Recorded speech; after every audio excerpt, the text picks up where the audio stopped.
following is EI, educational and informative. Today on Mystery Hunters. We investigate creepy creature stories. What mysterious thing is attacking people in India when the sun goes down? They call the mysterious attackers Munochua, or face scratchers. It looks like a burn. Are they aliens? Ghosts? Or something else? Come meet your friend, Munochuas. What is that? People have told stories about the Cyclops, a vicious one-eyed monster for thousands of years. And now, archaeologists have found this skull in Greece. Some people think it belongs to the Cyclops. I'm heading to Greece to find the Cyclops myself. So what do you guys know about the Cyclops? Are these the bones of some kind of monster? What's the difference between two-eyed humans and a one-eyed Cyclops? Doubting Dave shows you with some cool tricks you could do with your own two eyes. Looks like the end of your finger's just floating in midair. It looks like termites just ate through my hand. This is Mystery Hunters.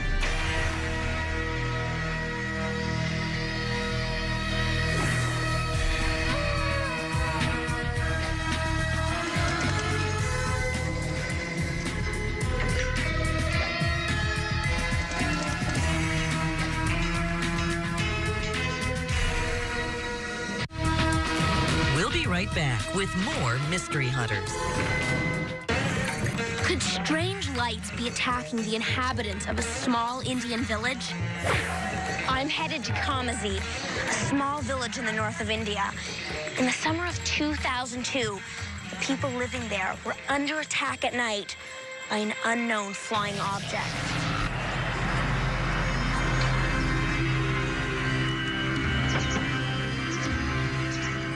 The boat is taking me to Kamasi village, the place where the attacks happened. It's very hot here, and people often sleep outside to stay cool. But the people who live in Kamasi village had no idea that by staying outside at night, they would be attacked. They named their unknown attacker Munochua, which means face scratcher. Here it is, Kamasi village.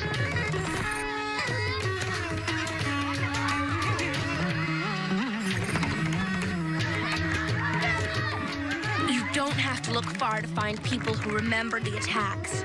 So you both saw the Munochua. He says he was sleeping at night outside his house, and it was like he was cut with a blade. It felt like it was burning. He went to see the doctor right away. So you actually got to see the Munochua? He says it was a square kind of box that gave off a blue-colored light, and it only lit up when it would fly away, not while it was overhead. Do you have any marks left over? Wow, that's a very bizarre mark. What was your experience like when you saw the Munochua? He says it was around 10 o'clock at night when he was sleeping outside his house, and he heard people from the nearby village screaming, Munochua! The Munochua attacked him on the left side of his head. Can I see your wound? It looks like a burn. Yes. They say this all happened during the hot season. After that, the Munochua just disappeared. Actually, someone did manage to catch the Munochua, or face scratchers, on tape. A man in India captured these lights around the time of the attacks. Many people think it's the face scratcher. And the Times of India reports that a team of scientists built a decoy to try to attract the Munochua. The article says the scientists stuck lights on an object and lifted it above ground. Soon, a streak of light came whizzing by. If they manage to attract the face scratchers, maybe I can too. I'm doing the same kind of thing as those scientists by putting lights on helium balloons. Come meet your friend, Munochuas.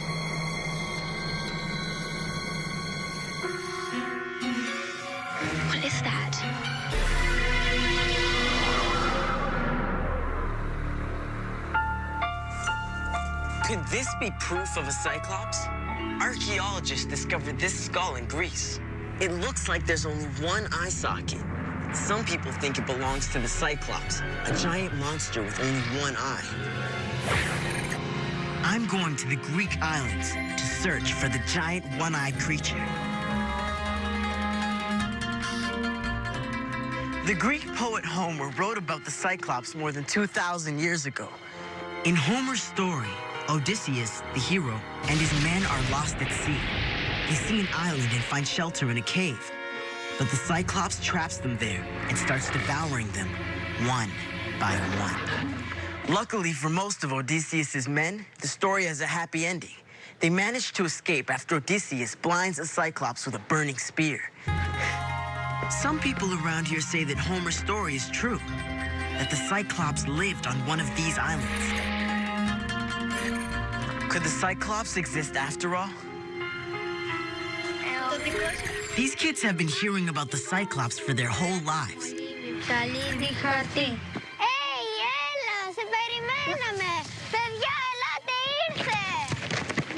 So what do you guys know about the Cyclops? She says he only had one eye and he was huge. He lived in a cave that was very dark. He ate people and he threw a huge rock at Odysseus. So why do you guys believe that the Cyclops lived there? He says, my grandfather told me that the Cyclops cave is on the island of Araya. Have you guys ever been to the cave? You're not allowed to go there, but some people have been there a long time ago. Where can I find them? She says, go to the coffee shop and you'll find them. Thanks, guys. If I can find someone who's been to Araya Island, maybe they'll have seen some evidence that a Cyclops really existed. Just wanted to ask you guys a couple questions. These men say they have been to Araya Island. Have you been inside the cave? He says he went there as a kid with his grandfather.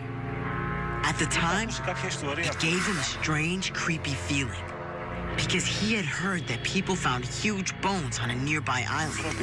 It made him believe that a race of giant people lived on some of those islands. Do you really believe that the Cyclops lives there? He says he doesn't know for sure, but there were signs that someone may have lived there. What kind of signs? He says that there was a large boulder in front of the cave, just like the old story that Homer told about the Cyclops. Thank you very much. I think it's time to check out this cave for myself. I need to get a boat over to the island. All the boats that are usually out there for fishing are in the port. I guess all the fishermen must have stayed home because the weather's so bad. There's two guys over there. Maybe they have a boat. See if they can give us a ride. Excuse me, can you guys take me to your island? He says, forget it. It's too dangerous. Look at the water. Excuse me, can you take me to your island? He says Araya is the devil's island. It's forbidden to go there. Besides, the weather is really bad today. Another no. Anyway, in Homer's story, Odysseus' ship was wrecked in a storm. Maybe it's not such a good idea to go to your island today. Araya? I am Dr. Samson. This is Dr. Samson, an archaeologist. He says he hears I'm trying to get to your island. Yeah, actually, I have been trying to get to Araya. He says the sea's too rough and we can't get there today. But he's been to the Cyclops cave. Have you ever found any evidence that a Cyclops lived on Araya Island? Αυτό που βρήκαμε ήταν ίχνη κατοίκησης από την He says he found evidence that the cave was used a long time ago, as far back as 10,000 years ago. Το είχαν σαν βάση εποχιακή. He found ancient fish hooks and fish bones and decorated pottery. Why do they call it Cyclops Cave? Did you find anything like the skull in this photograph? Το μόνο ανθρωπολογικό έβριμα. He says they did find a skull, but it wasn't the Cyclops skull. It belonged to an old woman. Γύρω στα 70 χρόνια. But what about the picture of the skull they found here in Greece? It's time for me to track it down. Giant bones. Look at those giant teeth. Is it the Cyclops?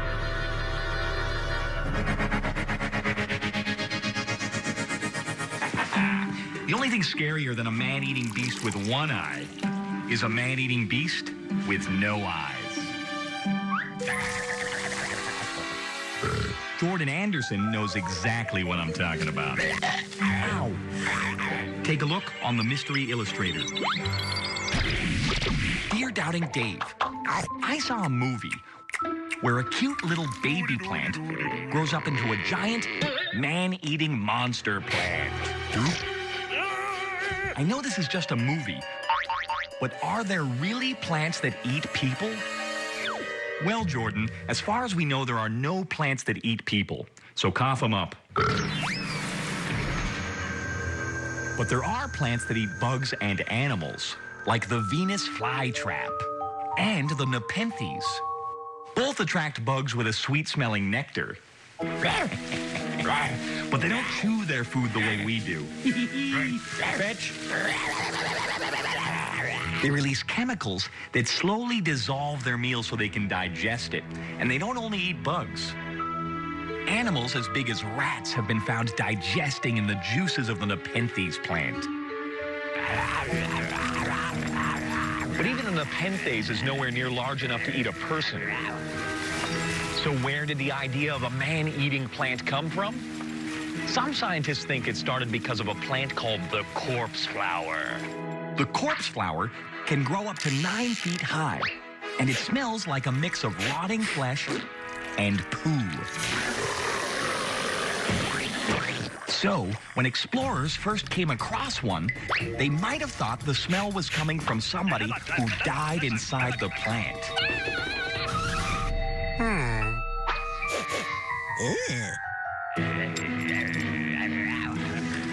But the corpse flower is just a regular plant. It doesn't even eat bugs or animals, let alone people. So, Jordan, to answer your question, man-eating plants are a total myth, just like leprechauns, unicorns, and the Cyclops. That is, if the Cyclops is a myth. Down,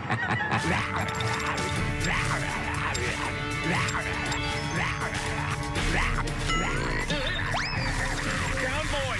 Down! I knew I should have gotten a chia pet. We'll be right back with more Mystery Hunters.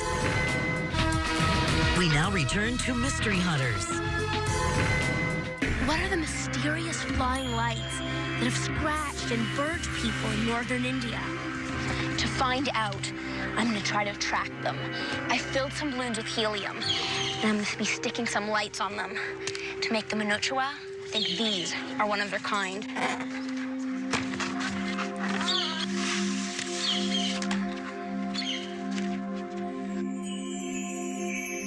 Come meet your friend, Minuchuas.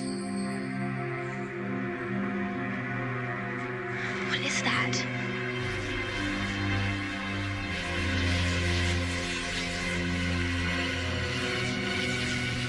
Where's it going? Deep. You really had me going there for a while. He says it's easy to fool people into thinking they're being attacked by something supernatural. So what do you think the face scratchers really are? He says that he doesn't know for sure, but a lot of people think that the Minuchua was probably just a radio-controlled toy, that some jokers flew a model helicopter or airplane with lights on it to scare people. I can see how that might explain the lights, but I mean, how could a remote-controlled toy scratch people? Maybe a living creature did it.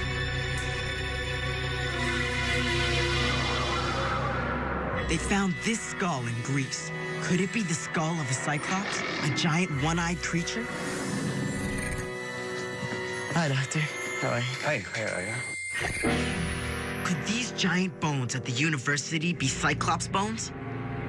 That man at the coffee shop said he heard that Cyclops bones had been found on a nearby island. What exactly are these bones?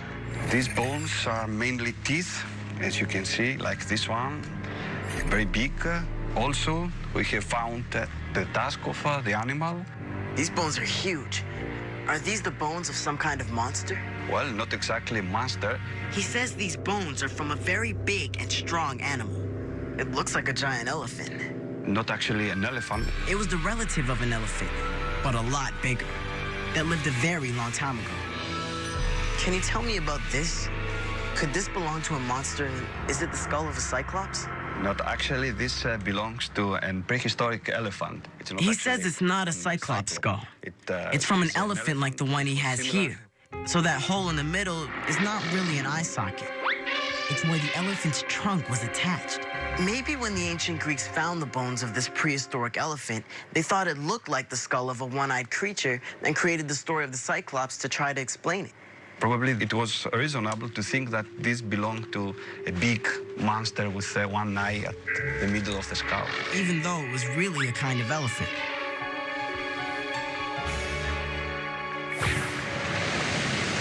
So this skull doesn't belong to the Cyclops after all. Maybe Homer saw an old elephant skull and thought it was a Cyclops.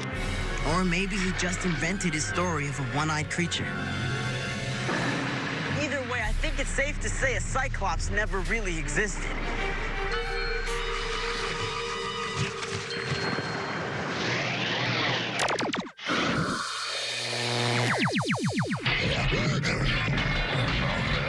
Easy there, big fella. Settle down. Oh, woo. Hey, we got a Cyclops here in the lab.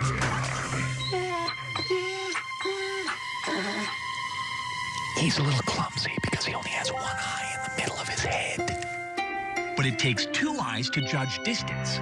So if you cover one eye, then try to play catch with some friends, you won't be able to tell how far away the object is when it's coming to you. Why? Because when you have two eyes, your brain receives two different images of whatever you're looking at from slightly different angles. Then it combines them to form one image that's three-dimensional. But a Cyclops only receives one image, so it sees everything flat. That's why they can't do cool tricks like this one. Hold your two index fingers up in front of your face about a foot apart and point them at each other.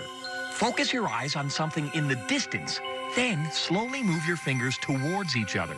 Just before they touch, you should see a small sausage appear between them as your two eyes struggle to combine their separate images. It looks like the end of your fingers just floating in midair. It looks like a sausage, but it's actually my fingers. Oh, like I broke off a finger and then I'm holding it. It's really weird. It's really cool. That's a sausage no Cyclops will ever see. And here's another way you can fool your eyes. Hold a foot-long tube up to your right eye.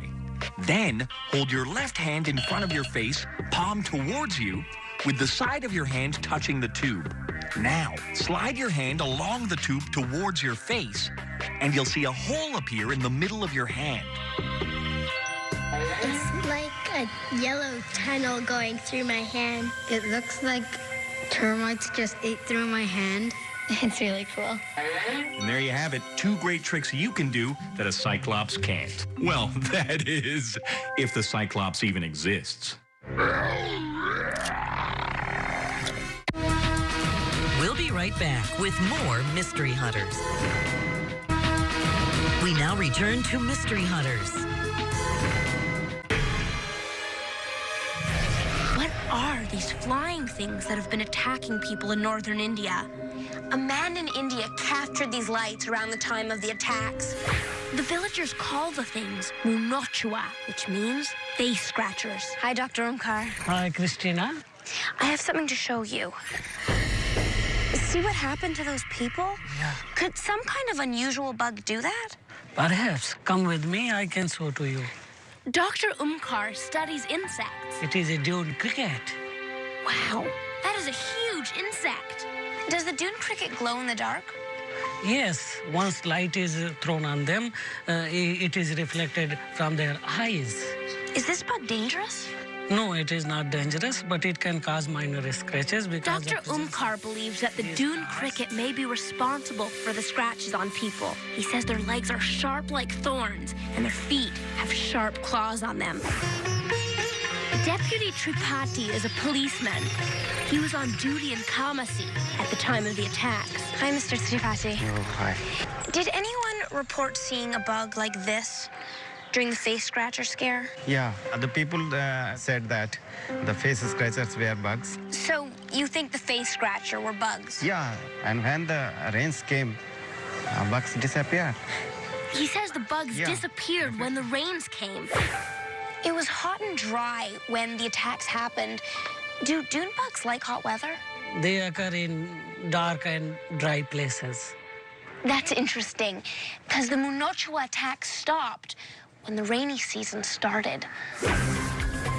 Maybe the bugs can explain the scratches, but how do you explain what looks like burn marks on people?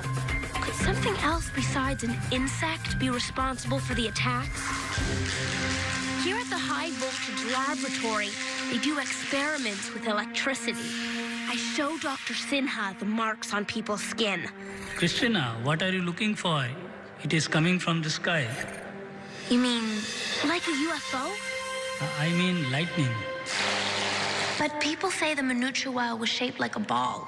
Yeah, it is shaped like a ball, and therefore it is called ball lightning. And if it hits you, it can burn you very badly. Can I see something like that? Dr. Sinha tells me that ball lightning, like this high voltage electricity, can burn you. How come I've never heard about this kind of lightning before? Because it's a very, very rare phenomena, and it can happen only in hot and dry weather. So the hot, dry weather could have brought bugs and ball lightning to the Kamasi village. No wonder there were so many attacks.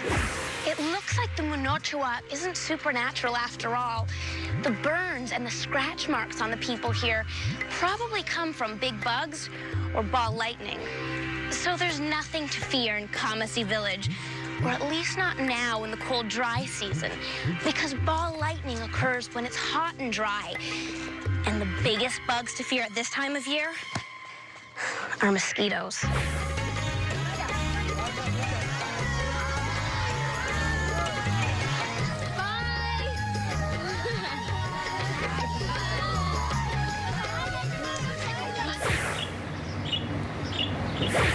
Too bad the Cyclops didn't exist. Yeah, I think it would take some pretty awesome new evidence to convince anyone they were real.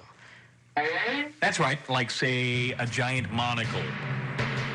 Now, I was inspired by Christina, and I'm setting a trap of my own. My lunch keeps disappearing, and I think you know who is to blame. Thanks for watching. Oh, I am so on to you, Planty.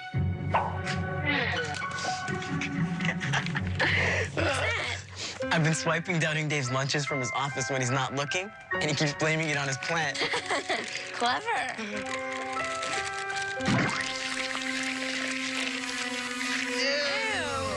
Ew. Remember, things aren't always what they seem.